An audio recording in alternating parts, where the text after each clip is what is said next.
Hello, everybody, and welcome to OpenExO Live. It is really good to be with you this afternoon for me, or perhaps it's morning for you, wherever you are.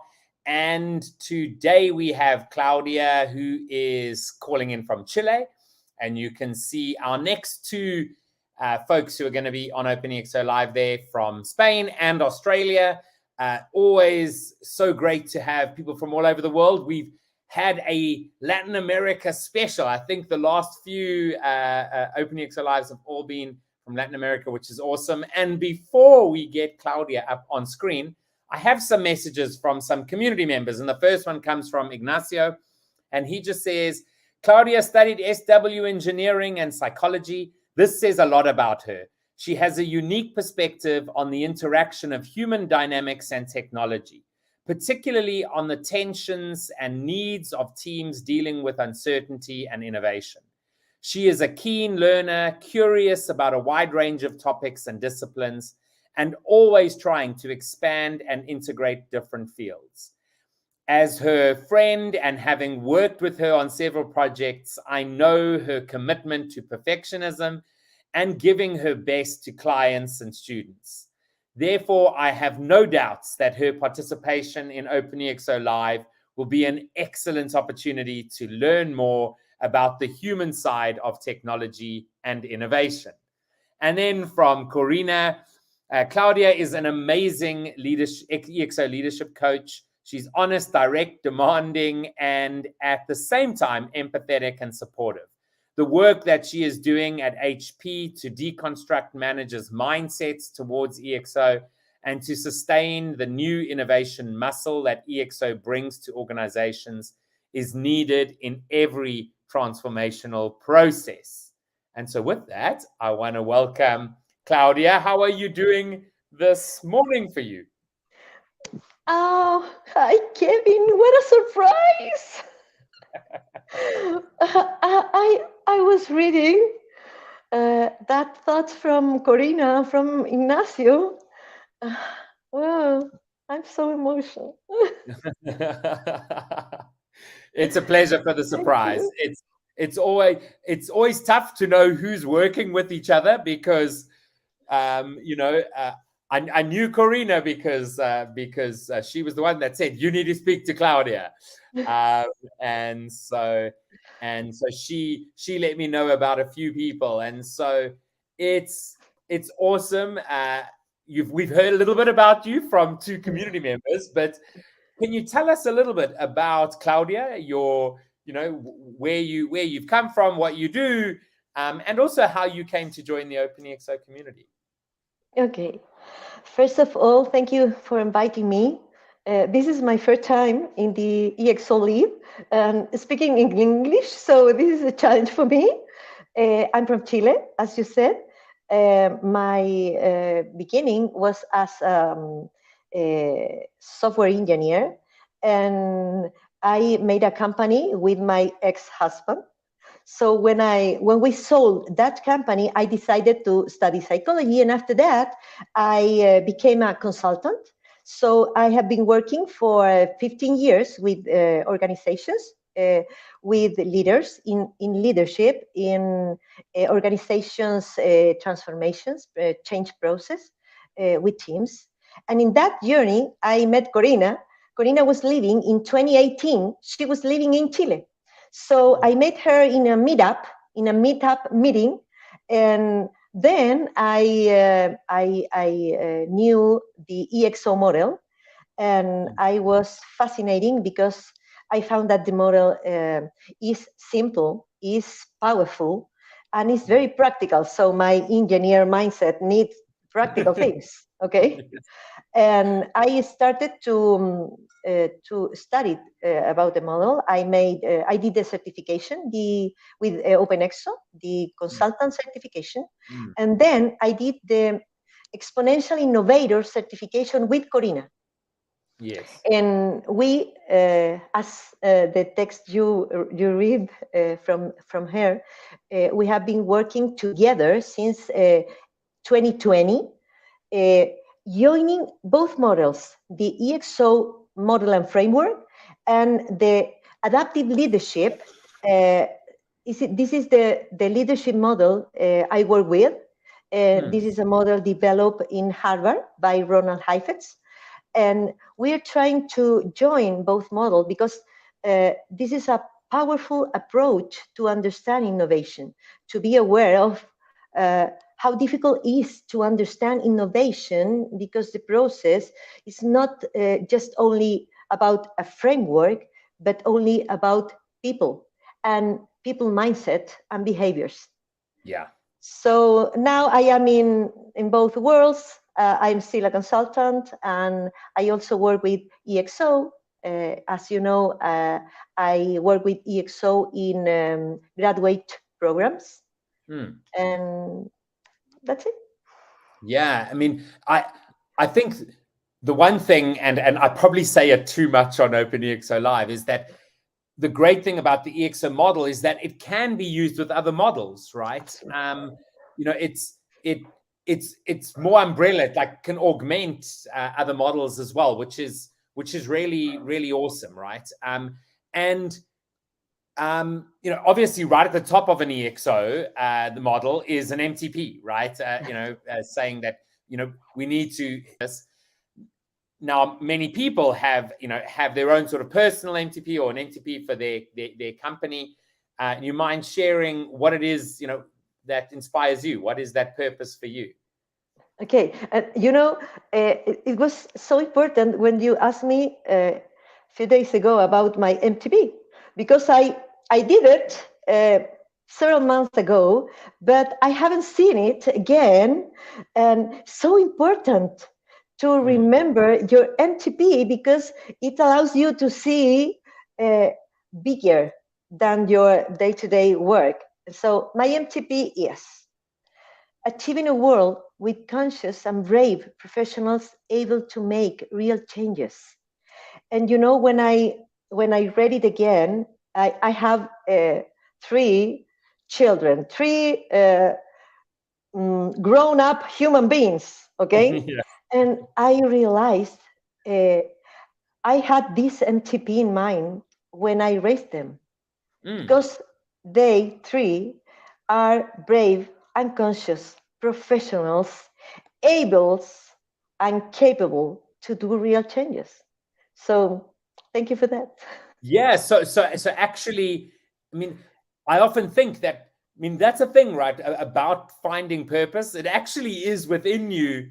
And it's just sometimes about actually putting the right words Yes. to what's actually driving you or driven you for some time, right?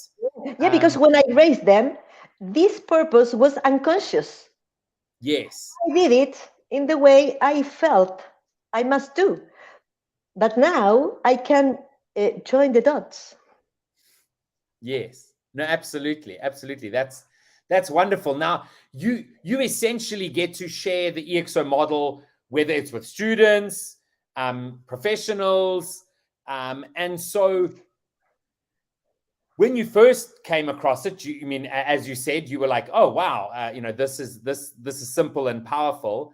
But I guess what really were your initial thoughts, or what are those like initial thoughts about the model when working with students and professionals? Okay, this is interesting because we started maybe 3 years ago to work with the EXO model in some graduate programs here in Chile, in Adolfo Ibáñez University, and also in another organizations with Westfield, and also with Barcelona. And when we start working with students with the model, they think that innovation is about a framework. It's just about a framework, and you need some specific tools and steps that you can follow to be an innovator, to have an innovator mindset. And innovation is needs a framework, needs tools, but it's much more than that. And it's very interesting because we adapt the model. We in a learning context in the graduate programs, we use only 5 sprints, not 10. So we reduce the program to the first cycle, and we work with 5 sprints in 6 weeks.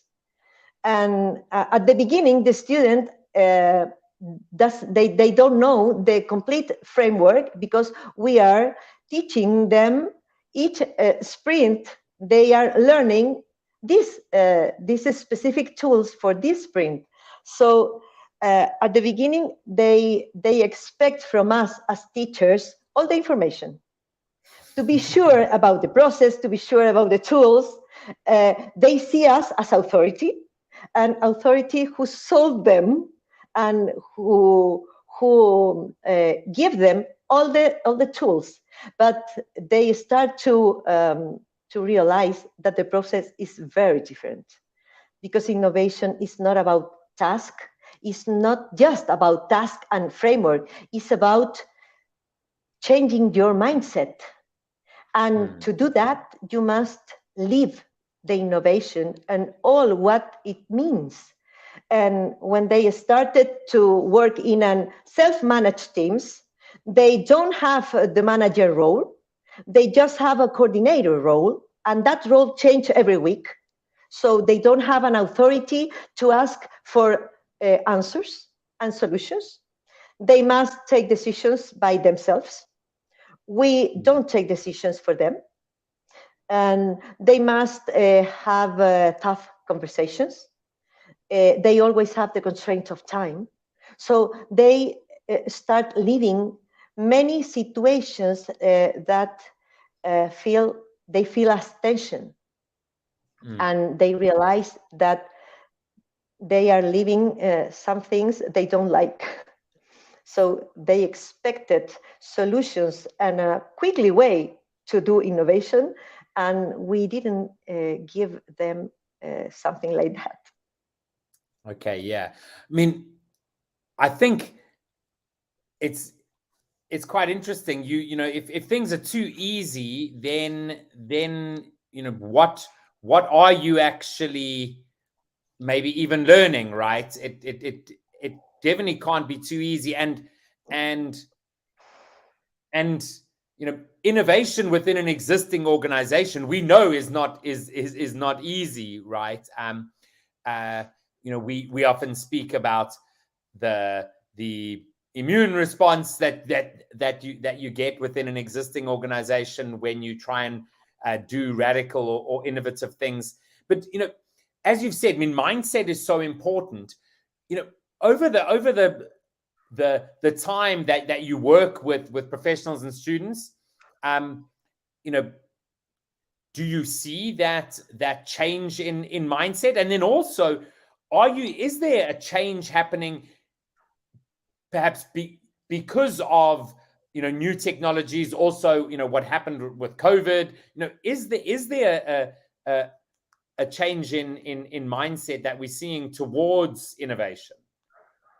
Absolutely.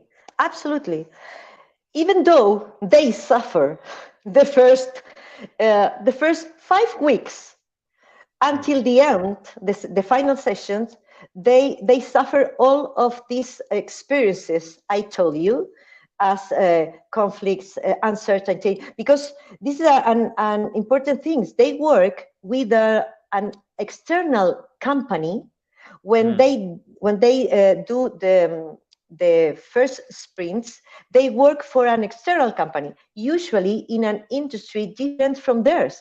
So they don't know the industry and the challenges of that industry.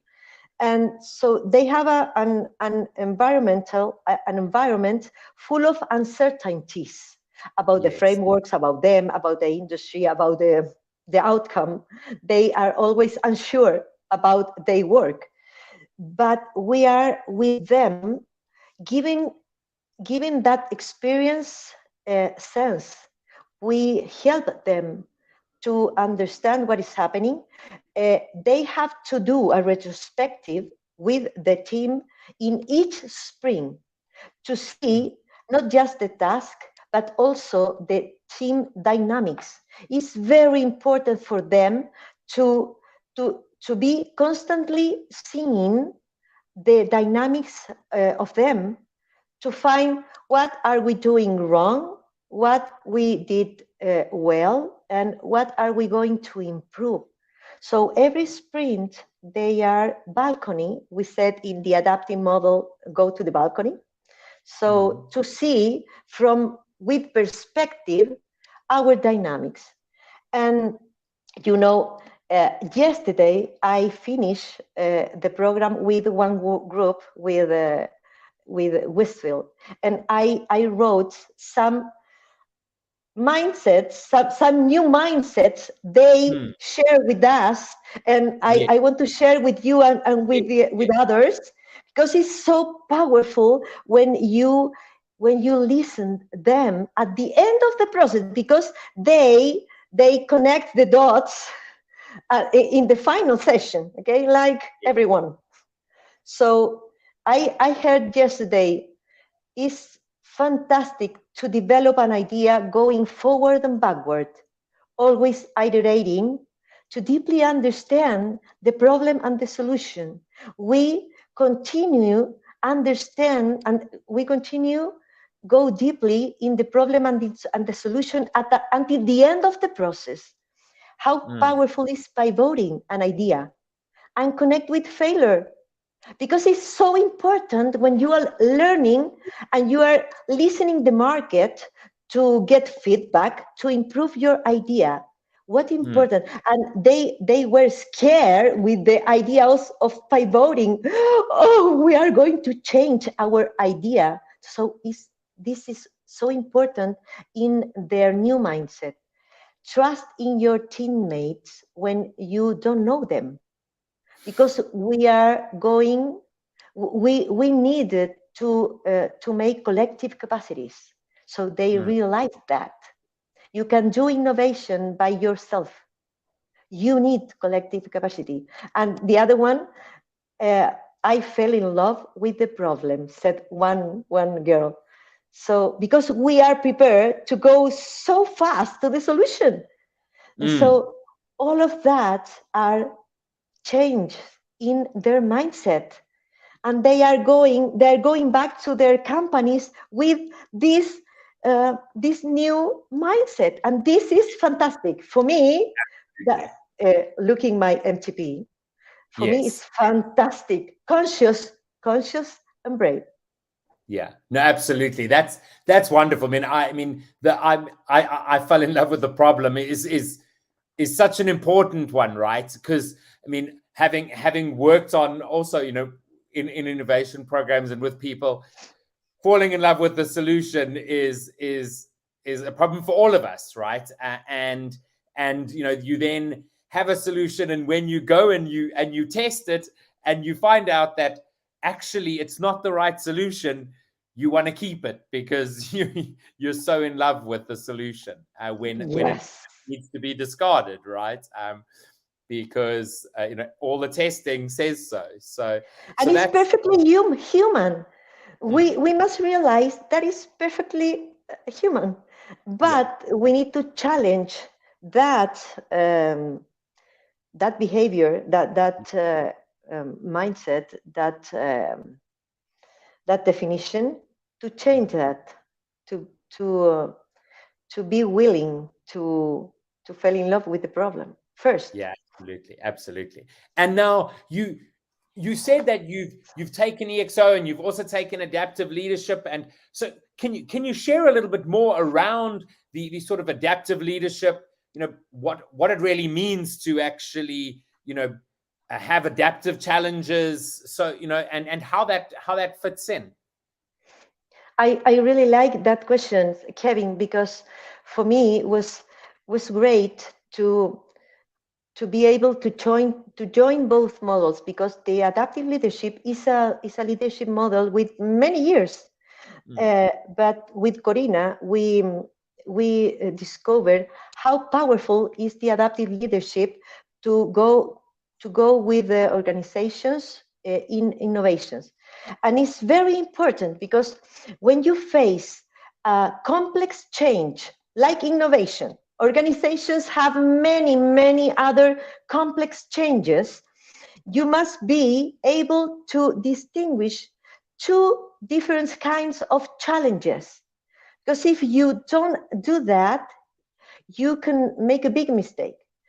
When you are facing complex changes, you have technical challenges, and technical challenges doesn't mean that they are related with technology. No, technical challenges are challenges who have a quick solution. You have an expert to help you to find and install that solution. For instance, you can call an expert in Scrum to build a cell to work with the Agile, okay? And you can call a consultant, and he or she can help you with a specific framework and specific tools to make and build your cell. But does its solution allows you to be agile?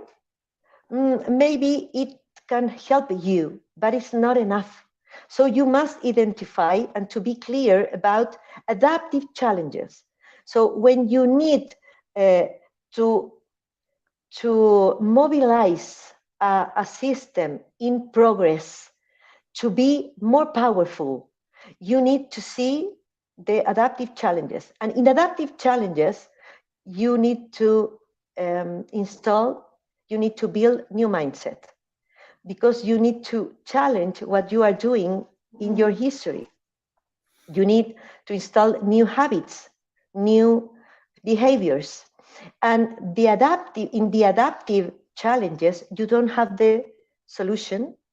You don't have the answers to your questions. You need to build the solutions with others. So it's a difficult way, because you need to experiment. You are going to fail. It's full of uncertainties, and people suffer. Most people, not all, but most people suffer in the process, because they have to learn things they don't know. And as you say, the immune system, we call it, from the adaptive leadership model, we don't call it immune system. We call it losses. People perceive losses when you need that they learn new things. And this is profoundly human. We perceive losses at stake when you are in a challenge with uncertainty. And as the role of leadership, you need to map the system. You need to understand the different factions, the different points of view. You need to connect with that losses. Because if you want to really mobilize a system, you need to implement technical challenge, but also adaptive challenge. And for that, you need time. You need patience. You need to be brave and conscious. Yeah. Now, wouldn't you say that most of our challenges, though, these days are actually adaptive challenges, yet people think they're technical challenges. Absolutely. And so they try and throw a solution at the challenge because it's, have a new ERP system. Oh, it's a technical challenge, but actually, no, it's an adaptive challenge. The whole, industry is changing. Absolutely. And that's then when people are like, oh, this digital transformation thing, it always fails. I think all of the complex challenges are technical and adaptive. But adaptive solutions are so seductive because they are quick. So I feel I'm quickly solving that problems. But this is a big mistake to face adaptive challenges as technical challenges. This is a big mistake because you lose the opportunity to learn. Yeah. No, absolutely. 100%. It's like the solution is not what you gain when you think this way. It's the learning, it's the mindset, it's the change in the way you're doing things. And yes. The solutions at the end of the day are also brilliant, but it's more about the way of working. Absolutely. So the solution is useful, yes, when you install a framework or define the roles, maybe protocols. It is useful, but it's not enough. Yeah. Now, we could continue talking forever, but the time has come to an end. It's really been wonderful getting to know you as we prepared for this, and I've still never traveled to South America. There's so many community members that are like, you need to come to, whether it's Chile or Colombia or Argentina or in Central America, Guatemala. The furthest I've gone south is Mexico. And so hopefully that'll happen sometime soon, but it's been wonderful. I always end out by asking, if there's one thing you want to share with people as we end the call today, what is that one thing you want to share with folks? Wow. I would like to share with you much more things, but I work with leadership. I have seen many leaders in many companies, in many industries. And I have seen how difficult it is to share leadership mindset. Because the traditional leadership model is based in hierarchy and control. And this is so difficult to get rid of that, to change it when you must build teams, self-managed teams with autonomy, able to take decisions, to solve conflicts, to live in uncertainty. You must change your leadership mindset. And this is so difficult. So I'm talking now to all that leadership who are listening us now, because this is the first step to change mindset, to change the organization mindset, to build a new culture. When you change mindset and behavior, you are changing the culture. And this is so powerful because you install a new way to see the world, to see business, to see people. But you must start with leadership. And the first thing is to be conscious of our gaps. What's happened with me in innovation? With what's happened with me with uncertainty? I am go fast to technical challenges because I feel safe.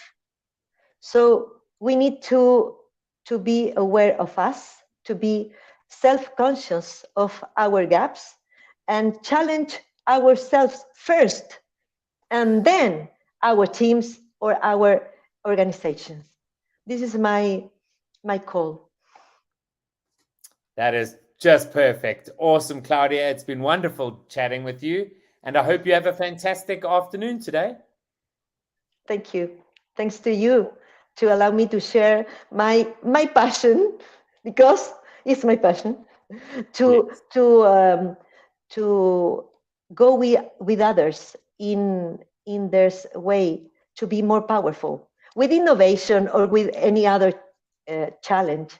But I think we have a big opportunity to change our world. Absolutely. Thank you. Claudia, thank you so much, and we'll hopefully see you again soon. Absolutely. I will hope you here in Chile. I will wait you. Yeah, absolutely. Awesome. Okay. Bye-bye. Bye, Kevin. So great chatting to Claudia. Just amazing. Such great insights. And thank you, everybody, for joining us. We will see you all again here next week.